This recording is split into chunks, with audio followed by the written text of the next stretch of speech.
I know you're going to be at the Houston show, the Peak Profit Summit, put on by Dave Yoho and Associates, coming up here at the end of April, beginning of May. I think it's the 29th through May 2nd.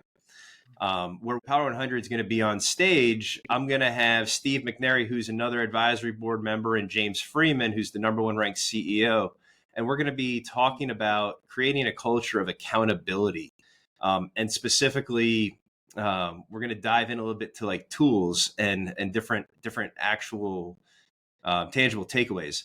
However, there is one thing that I'm curious to pick your brain of, if it's all right, Tim. And within that kind of same scope of thought, how do you manage to reshape a company culture after all of this? Because you mentioned it earlier, people did get lazy, but now it's almost like AI is coming in with buzzwords everywhere. People are getting scared. Owners are almost saying like, whoa, tone that stuff down. I don't want to rattle the cages too much. And hearing your intro back in 1984, you said this could change the world, this computer. And fast forward to 2024, I think we're having the same conversation, or at least the same thought, right? Like those that don't adopt new technology and new tools, they could get left behind again, like they did in the mid 80s. So how, with your experience with Paradigm, I know you guys have implemented some good technology in order to move companies forward, but what have you seen that works for leaders, CEOs, and owners to actually help them implement these ideas without rattling the cages of their company and send everybody scurrying for new jobs? How do you manage the culture? Well, you're right. It's quite a change. And when you look at that word accountability, that's a big word right now that everybody is talking about in businesses everywhere. And when you look at the definition, it's really defined as an obligation or willingness to accept responsibility or to account for one's actions. So when you think about it, the culture that needs to be created within businesses nowadays, each person really needs to pull their own weight. And the way you do that is certainly you do it with just exceptional leadership. You do it in a manner where you as a leader aren't necessarily a dictator or something like that. You're given opportunity to all your employees and such as that. But really, when you think about it, Greg, metrics are so important in this arena right here. You've got to have these metrics and benchmarks in your business.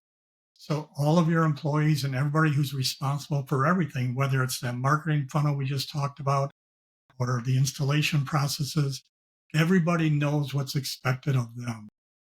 And if you do that and you have these metrics available to your business, you can monitor these on a daily basis, weekly basis, monthly basis, whichever is most appropriate for the given task. You can do that and then create that culture that, hey, we all want to excel in this business. And as far as the technology front goes, each team member really, this gets tough because there's plenty of people in this business who have been in the business a long time, whether they're salespeople, installers, or whatever the case may be. Well, you just mentioned it. This AI stuff is changing the world, and your team members must be willing to accept and adapt this technology. If they won't, you might have to move them on. I hate to say that, but I really think if companies don't do that, they're going to get run over by companies that do. Yeah, I think that's the old, like we talked about earlier, if we're not moving forward, you're moving backwards. And there's so many different partners out there nowadays. The days where you just did it yourself, I think those are long past us. You got to have the right partners in a business, because you can't be a master window installer as well as have a world-class, AI team that's going to be able to, mix and match all these custom needs for you. You need somebody that's going to do it, and that's all they do, do it over and over and over again. Because just like a computer, back in 84, if you didn't know what the heck you were talking about or how you were what you needed to do, it wasted your time, right? Same thing with this is it will not only waste your time if you do it the wrong way, but it could actually hurt your business, right? And so I think that's why there's a lot of pushback, but there's a lot of proven partners out there that have really got this down pat now. This is not a technology of the future. It's a technology of now, and actually it's almost of yesterday.